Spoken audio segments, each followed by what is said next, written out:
Angreniklar, sizlar uchun tez sotaman profilda bugun 5.1 dan 11-do'mi oldidan shundoq buni manzilini tushuntiradigan bo'lsam, bu tomonda Machit Angren City'ni shundoq oldi bo'ladigan joydan ikkinchi etajdan 2 xonali kvartira topib qo'ydik. Hamma narsalari bilan birga, sharoitlari juda ham zo'r.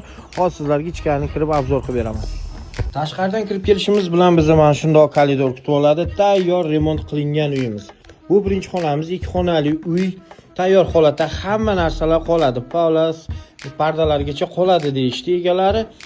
Yangi aboylardan yangi natijnoylar qilib, yaxshi remont qilib qo'ygan ekan. Yaxshi eshiklardan qo'yib qo'yishgan. Bu yoqda ikkinchi xonamiz. Ikkinchi xonamiz ham remontlar juda ham zo'r, akkuratniy. Bu xona spalniy xona qilsa bo'ladi. Bu tomonda garderobda alohida xona qilib turib, garderob xona qilib qo'ygan ekan akamiz. Zo'r qilib eshiklar qo'yib, mana ko'rib turibsizlar, juda ham yaxshi holatda. Bu tomonda koridorda unitaz vannalarimiz alohida. Proyektlarni ko'rsatish uchun uzoqroqdan ko'rsatyapman. Juda ham yaxshi remont qilingan, tayyor olib umuman rasmot qilmay shunday qilib yashaydigan uy.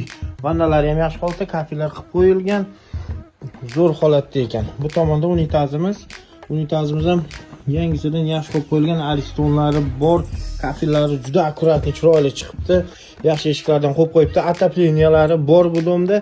Kuxnyasini ko'ryapsizlar. Chiroyli qilib mebellarini balkongacha qilib qo'yishibdi. Suv bor, gaz plitalari yaxshi, dimoxodlar qo'yib qo'yilgan. Ko'ryapsizlar, shkaflari juda ham o'zlari uchun qilgan ekan. Hozir hovliga olishgani uchun pul kerak ekan, shuning uchun sotyapti ekan.